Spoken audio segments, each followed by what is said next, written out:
You're listening to the Hella Well with Danielle show, a podcast taking women of color on a journey exploring all things wellness and travel related. We're all about showing you how to put on your oxygen mask first and creating lasting self-care habits that will free you to travel the world and live the life you truly desire, and not one you have to fake loving.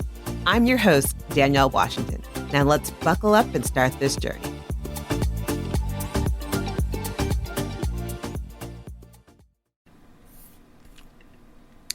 Hello, busy women. Welcome to the Hella Well with Danielle podcast, your weekly mental vacation from the daily grind for women of color who are trying to make sense of this journey we're calling healing. I'm your tour guide, Danielle Washington. I know how tough it can be trying to find time for yourself, for self-care, when you're juggling so many responsibilities and have the weight of being everything to everyone else. I get it. And that's why today's episode is about exposing these band-aid or superficial self-care practices that are actually sabotaging your self-care and your well-being. When we think that they're actually working, they're really not. And finding ways to redefine what self-care looks like in a realistic way that actually works for you. But before we get started, I always love for us to take a moment to drop in. And this is a way for us to tell the daily grind, the noise, the stresses of our lives, to have several seats. I love to do this by doing a couple breathing exercises to get us to kind of tune in, drop in, being here, taking this moment for us, taking this moment for you, for all of us to heal. So before we dive in, let's take a moment to breathe together. So find a comfortable seat or standing position, closing your eyes if you can, and take a couple of long, deep breaths, inhaling through your nose, holding for a few seconds, and then exhaling out of your mouth. Letting go of any tension or stress you may be feeling, and allowing yourself to be present, to be here, to be now, in this moment. Inhaling deeply through your nose, holding, then exhaling all the air out of your mouth. And one last time, inhaling deeply, filling your belly with air. Hold for a few seconds. Then exhale all the air out, letting go of what no longer serves you and what is not needed and what is wasting your energy. So you can be here and understand how sometimes what we think is self-care is really jacking up our self-care. So first things first, let's talk about what in the world is what I'm calling, quote unquote, as I air quote like you can see me. What am I calling? What is it that I'm calling superficial self-care or band-aid self-care that is actually literally not the best look for you, and it's messing up your actual well-being? So what am I talking about? You know, those practices that you may think are doing you good, but are actually causing you more harm than good. They're like binge watching TV, treating yourself with junk food, and things that are just not nourishing for your body. Perfect example of one of these things is what I call retail therapy. I know, we love it. We love those good old Amazon sales or any sale, or just scrolling through social media and buying, because it feels good. In the moment, turning to shopping it feels like one of the best ways to cope from stress and your emotions. But while buying a new outfit or a product may feel good in the moment and give you a sense of happiness, it's not sustainable. It's not a sustainable way of dealing with underlying emotions and mental health issues and blocks in our body of energy that are making us feel not so best. In fact, it can actually lead to financial stress because the more you spend, you may go into more debt, and that causes more stress and more problems. And it's just not the best look if you're looking to buy something. That's not the look you're going to want to buy. Next is binge watching TV. And while this may be tempting to spend hours in watching your favorite TV shows, it's not the most productive use of your time. And it can lead to you feeling guilty and feeling lazy. And I want to caveat this by saying that the feeling of feeling lazy.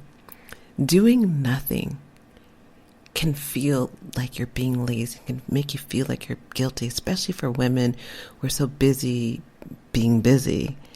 So I'm not saying don't do nothing. Like, actually finding healthier ways to not do nothing is actually really good for you, because we often will tell ourselves we're being lazy when no, we're just recharging our body, we're recharging our energy. But doing this through binge watching TV, it's not the best thing. And I say this as a girl who did this last night. So I want you to know, I say this as I too am on my healing journey. I too partake and dabble in Band-Aid and superficial self-care. So I'm not above this. I am on my healing journey just like you. And I love a good Emily in Paris moment because it makes me feel good. I love watching the show. But what we may not realize is that this excessive screen time can actually contribute to poor sleeping quality. Overall, our physical well-being is not the best, which also impacts our mental well-being. So it's like a crazy little cycle.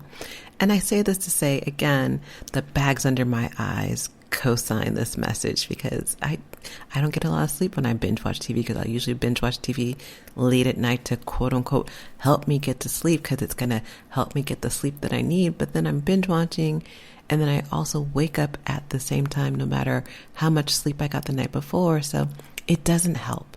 It doesn't do your body good. It doesn't do your mind good. And it doesn't help you get the rest and the recharging that your body needs. And it doesn't really quiet the mind, especially depending on what you're watching. Another thing is turning to food for comfort. I know, what? Turning to food for comfort? It is one of my favorite comforters. It's better than a weighted blanket. It's a common way that we cope, with stress. But it can go from 0 to 100 real quick, as Drake would love to say, and become a harmful habit.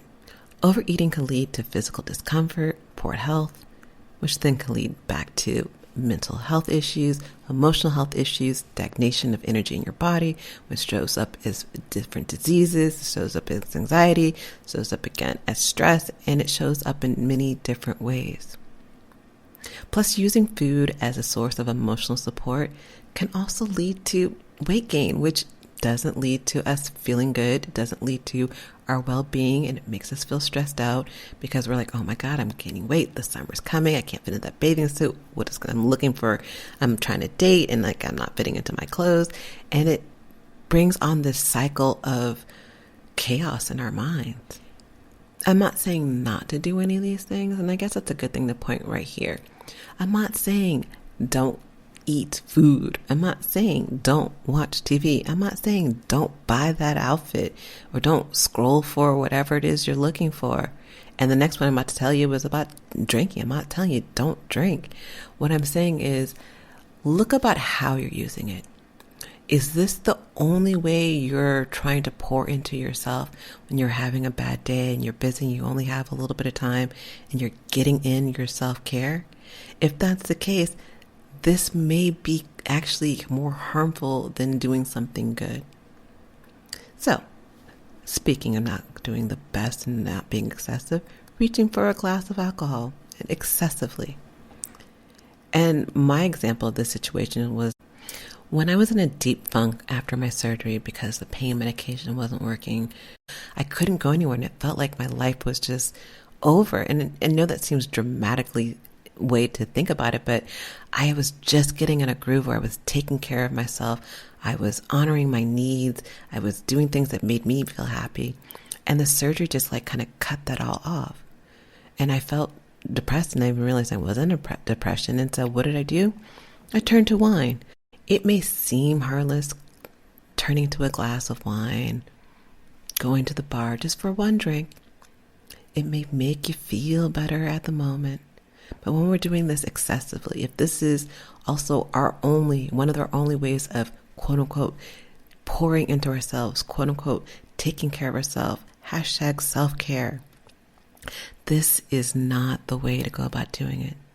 Because drinking alcohol may feel good and it may provide a temporary sense of relaxation and stress relief. It leads to poor decision making, risky behavior, and wait for it, dun, da, da, da. It leads to depression. It leads to stagnation in your body. It leads to your body feeling dis-ease. And it also jacks up your emotional body, aka your energy, which then results in physical and mental issues, leading back to that cycle of a real hot mess. Why do we do it? Why do we turn to these practices when we know that most likely they aren't good for us? Well, as busy women, we face a unique societal and cultural pressures. We are expected to be strong. We're expected to be selfless. We're expected to always put others before ourselves. We deal with the weight of being everything to everyone else but ourselves often. And when we're ready to actually take a moment to pour into ourselves, when we're completely stretched thin, because we know that self-care is important and we know that we need to do it, we've already trained our mind to think, okay, let's turn to the quickest way we can get this in and get that instant gratification. So we look for the easiest ways to, quote unquote, get it in. We're all about getting in our self-care. How can we get it in so we can say that we've done it? So we can feel a little bit better because, look, I did self-care. I do self-care all the time. I take moments to binge watch TV. I take moments for retail therapy. I take moments to enjoy the foods that I love. But real talk, it's time to start shifting, trying to get it in when it comes to our self-care. It's time to reimagine what will help us in these times when we don't have a lot of time and that it's realistic for us. Because here's the thing, superficial self-care, it ain't real self-care. Realistic wellness, realistic self-care is about nourishing your body, your mind, your soul in a sustainable way. It's about creating habits that support your overall well-being, helping you feel your best, helping you live well. So what does realistic wellness look like for a busy woman like us? There are many different ways to get it in, and a keyword I said get it in on purpose is because I wanted to see if you were listening. There are many realistic ways for us to incorporate, to infuse into our daily routines realistic wellness. One way is by taking a relaxing bath. I know that may sound and feel like, oh, well, isn't that a Band-Aid self-care aspect and routine? It's not, because the warm water helps soothe our body and our mind. Add some Epsom salt and some essential oil. You just boosted this into a triple threat of a relaxing moment. Taking a bath is such a great way to unwind and recharge. And it can be done in 5 minutes, 10 minutes, 20 minutes. You're not supposed to technically go over 20 minutes, but I ain't one to tell. If you go over, do you, boo? Another great way is to listen to music. Music is one of my favorite ways of self-care, and it doesn't require a lot of time, and it doesn't require money. Creating a playlist of your favorite songs and listen to that when you need to shift your mood. I have a playlist that I use when I'm annoyed with people and I want to cuss someone out. I have a playlist for that. And it's that playlist that I play that helps me laugh. It helps me remind myself to protect my energy and remind myself that this is a waste of my energy and it's not something that is even worthy of my time and my thoughts and my anger. So creating those playlists and having different ones. Have a playlist for when you need to be happy. Create a playlist when you need to grieve or whatever emotion that you feel like you kind of go through when moments when you're stressed AF. Create a playlist for those moments because it is a fantastic way to improve your mood and reduce stress. Another realistic wellness practice that is really powerful form of self-reflection and self-care is journaling. As women who identify as being strong and again carrying the weight of being everything to everyone else, we can sometimes bottle up our emotions, and that's so not healthy. Journaling is a way to help us process our emotions, getting them out. Plus, it promotes self-awareness. And that's important to our well-being, because you can't really heal and you can't really follow the breadcrumbs and move further on this journey when you're not aware of your habits that may not be helping you and may be sabotaging your self-care practice and your well-being. One of my favorite realistic wellness aspects and practices that I do is taking a walk outside. Going outside for a walk is bae. Having the sun on my face, getting some fresh air, exercising. It's scientifically proven to be good for you and help calming the mind and the body. But also, this may sound a little bit crazy. If you're having a really bad day, go hug a tree. Go walk barefoot. I know it sounds crazy, but try it. It is good. All these practices will help you boost your mind in a clearer state. It will help boost your mood, and it's just great for your overall well-being. And then lastly, mindful breathing. Listen, Martin has been trying to help us with this since the 90s when he would tell us, woo-sa. Taking a couple of deep breaths like we do every time we start this podcast, and just doing it throughout the day can be a quick and effective way, a form of self-care. I like to do this when I'm driving, when I'm listening to someone babble on Zoom, because we've all been there, or when my dad is on one of his rants and I'm just like, I can't interrupt him, so I'm just going to let him do his thing. I start doing these breathing practices. Or whenever I need a moment to just woo-sa. Focusing on your breath can help you reduce your stress. It can clear energy blocks in the body, and it increases that inner peace and that calm that we all want in life. So, okay, I've given you what's probably things that are sabotaging your self-care. I've given you realistic practices that you can incorporate, but having the knowledge of what's not working and having the knowledge of what can work doesn't work if you don't have the tools to kind of go from the superficial to what can help you. So I wanted to provide you with 4 to 5 different tips to help you in this transition, because I think that's the key to all of this. And the one that I think is the most important, well, they're all important, so we're going to start with what we'll kind of go in a quasi order, is starting small. Making big changes can be hella overwhelming. Pick 1 or 2 things. Don't do everything on this list. Pick 1 or 2 things and build momentum. And in talking about building momentum, be consistent. One of the easiest ways to block you from making a habit stick is by missing 2 days. Missing a day here and there, not a problem. But when we miss 2 days, that becomes 3 days. That then turns into 4 days. And that turns into 5 days. And then you've quit. So it's about being consistent. And also focusing on your progress and not perfection. So remember, ladies, perfection doesn't exist. So stop striving for it, because it is the most unattainable goal you will ever create for your life. Finding a support system to keep you accountable is really good. Maybe it's just you gamifying it, and it's like every time you do something, you send yourself like a little note, like, girl, I did this, I did that. Or actually even, I love this ideal, it's just popping in my head, create a WhatsApp group with your girlfriends so you guys can come together and work on creating realistic wellness and shifting out of these Band-Aid self-care practices. And, whenever you do it, do something where you put a note in the WhatsApp group so you guys can cheer each other on.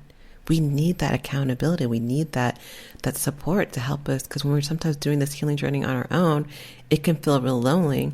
Also, when we're doing this on our own, we can be like, oh, well, no one knows that I skipped all these days. No one knows that I actually literally just binge watched 2 or 4 or 5, 6 seasons of Top Chef, i.e. that would be me, because no one's here with me in my apartment. But when you have that accountability, it helps you kind of stay on track. And lastly, being kind to yourself and practicing self-care in a compassionate way and giving yourself grace. You'll hear me often say giving yourself grace on this podcast because it's something that as busy women we don't do. We're instead hard on ourselves because we have to be a certain way. We need to be strong. We need to do it all on our own. But the reality is you can't.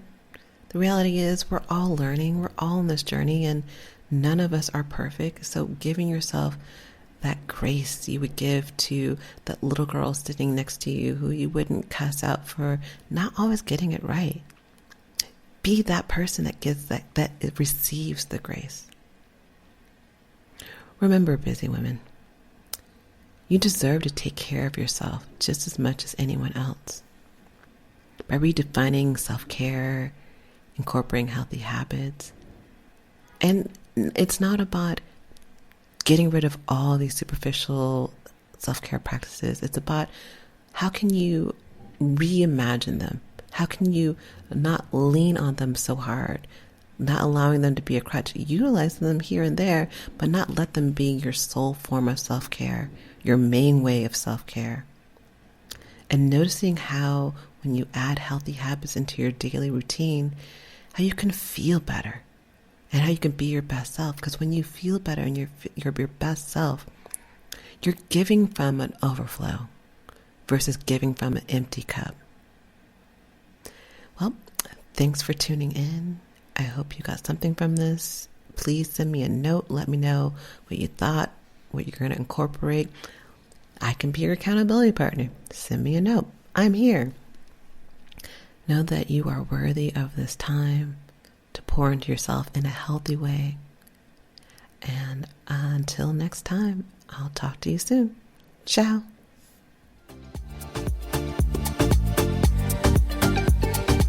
Thanks for joining us this week on the Hello Well with Danielle show. Make sure to visit our website, hellowellwithdanielle.com, where you can subscribe to our show on iTunes, Spotify, and Amazon Music and never miss an episode. Also, you can follow us on social media at Hello Well with Danielle on Facebook and Instagram, and Hello Well Danny on Twitter.